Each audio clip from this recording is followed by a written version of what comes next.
বিয়ের তোড়জোড় শুরু হয়ে গেছে। একদম হাবড়াতে চলে এসেছি আমার ছোটো মাসিমণির মেয়ের বিয়ে, ঝিনুকের বিয়ে। তো আমরা সবাই মিলে খুব এনজয় করছি, কিন্তু আমি বিয়ের দিন থাকতে পারবো না, আমার ওই দিনকে নাইট ডিউটি পড়ে গেছে।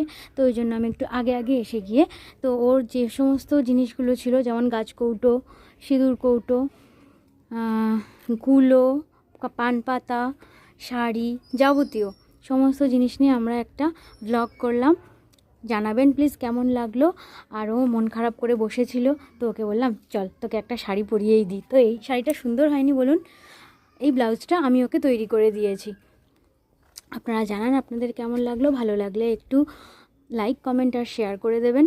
আর একটু ওকে সবাই বড়রা আশীর্বাদ করবেন, যেন আগামী জীবন এবং আগামী সময়গুলো যেন খুব ভালোভাবে কাটাতে পারে। আর আপনারা জানান কেমন লাগলো। আর যদি কেউ অর্ডার করতে চান, বিয়ের অর্ডার দিতে পারেন, সমস্যা নেই। তো ভিডিওটা কেমন লাগলো জানাবেন। আজকের জন্যে টাটা।